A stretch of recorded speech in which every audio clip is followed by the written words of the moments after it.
کبھی اے حقیقت منتظر نظر آ لباس مجاز میں کہ ہزاروں سجدے تڑپ رہے ہیں میری جبین نیاز میں۔ بسم اللہ الرحمن الرحیم۔ ہم آج اس غزل کو جو کہ اقبال کی کتاب بانگ درا سے لی گئی ہے، اس کے آخری حصے سے طلوع اسلام جو کہ آخری نظم ہے بانگ درا کی، اس کے بعد جو کچھ غزلیات اقبال نے مرتب کی ہیں اس کتاب میں، اس میں سے یہ ایک نظم ہے جس کا ہم جائزہ لیں گے۔ کبھی اے حقیقت منتظر نظر آ لباس مجاز میں کہ ہزاروں سجدے تڑپ رہے ہیں میری جبین نیاز میں۔ حقیقت منتظر کا مطلب یہ ہوگا کہ ایسی حقیقت جس کا انتظار کیا جا رہا ہو، کیونکہ اگر ہم اس کو یہاں پر حقیقت منتظر پڑھیں گے تو وہ حقیقت بن جائے گی جو خود انتظار کر رہی۔ تو اگر آپ فلسافیکل ڈیپتھ میں جائیں گے تو دونوں باتیں درست ہو بھی سکتی ہیں کسی حد تک، لیکن یہاں پر کیونکہ اقبال خود مخاطب ہے اس حقیقت سے، تو ہم اس کو حقیقت منتظر پڑھیں گے۔ اس میں اسم الفاعل اور اسم المفعول کا فرق ہے، اس کی گہرائی میں جائے بغیر ہم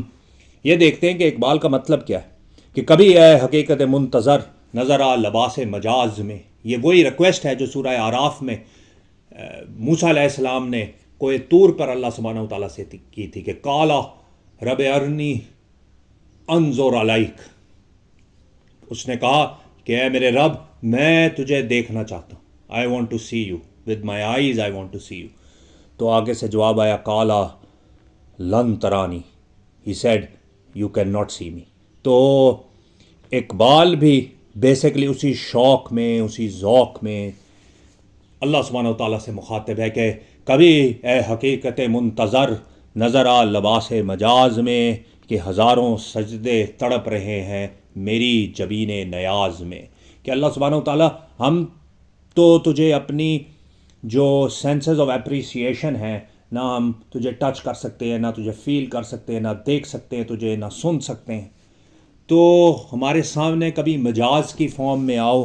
تاکہ ہم اپنے سجدے جو کریں تو وہ بھی ہم ایمان بالغیب سے کرتے ہیں۔ جو ہم سامنے آپ آؤ گے ہمارے، تو پھر جو ہمارا سجدہ ہوگا اس کا ذوق و شوق ہی فرق ہوگا، جس کو وہ دعا میں جو بال جبریل میں کہتا ہے کہ ہے یہی میری نماز، ہے یہی میرا وضو، میری نواؤں میں ہے میرے جگر کا لہو، میرا نشیمن نہیں درگاہ میر و وزیر، میرا نشیمن بھی تو شاخ نشیمن بھی تو۔ وہ کہہ رہا ہے کہ اللہ سبحانہ و تعالیٰ میرے سامنے آؤ تاکہ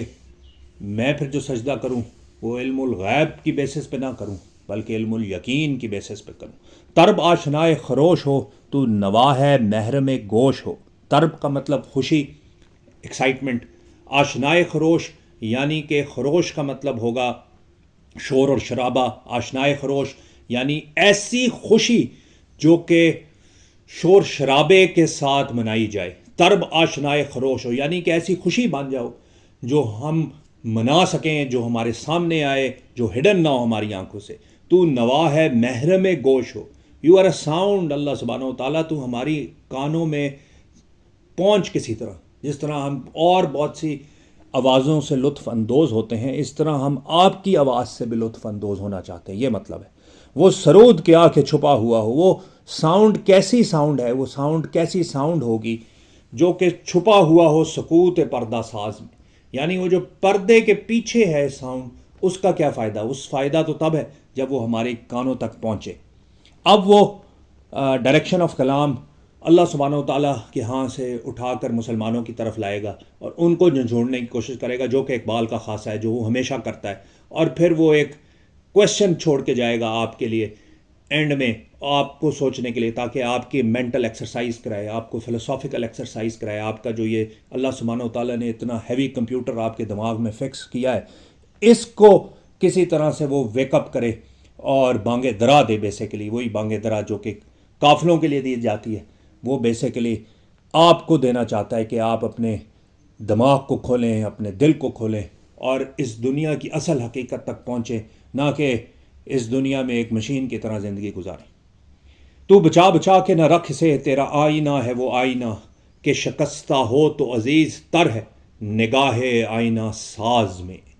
وہ کہہ رہا ہے کہ تم بچا کے نہ رکھو اپنے آئینے کو، اپنے آپ کو تکلیفات سے، محرومیوں سے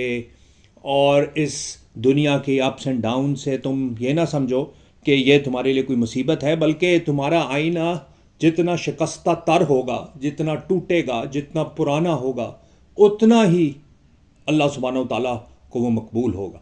تو جتنی تکلیف آپ پر آئے گی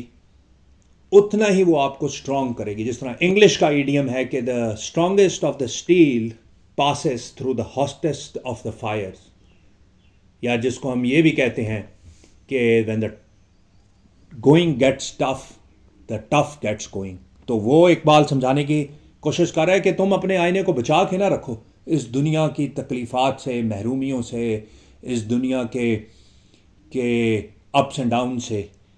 یہ تمہیں اور اسٹرانگ کرے گی۔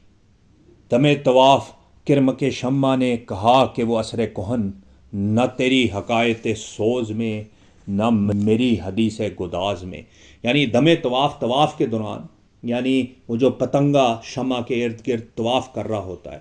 کرم کے شمع کا کیڑا، اس نے کہا شمع سے کہ وہ عصر کہن، وہ جو عصر کہن ہے تمہارا، وہ جو پرانا اثر تھا تمہارا جس میں میں جل کر راکھ ہو جایا کرتا تھا،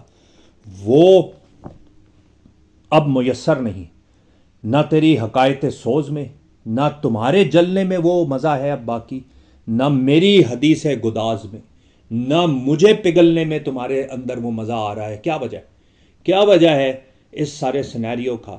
کہ میں طواف بھی کر رہا ہوں تمہارے ارد گرد، نہ تمہاری حکایت سوز میں وہ مزہ ہے، نہ میری حدیث گداز میں وہ مزہ ہے۔ وہی جو شکوہ اور جواب شکوہ والا کانسیپٹس اقبال کے ہاں، اور اسی کو وہ دعا میں بال جبریل میں کہتا ہے کہ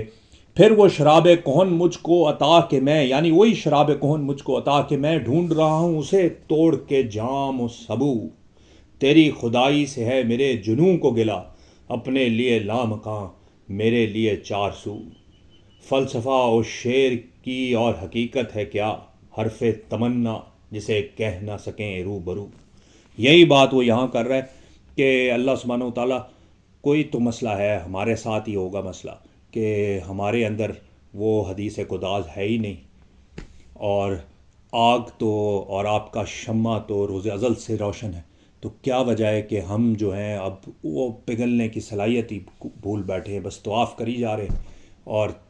آپ کی آگ میں اترنے کا ہمارے میں اب وہ جذبہ ہی نہیں۔ نہ کہیں جہاں میں اما ملی، جو اما ملی تو کہاں ملی، میرے جرم خانہ خراب کو تیرے عفو بندہ نواز میں۔ یعنی کہ مجھے تو جہاں میں کہیں امان ملی نہیں، اور ملی تو پھر تیرے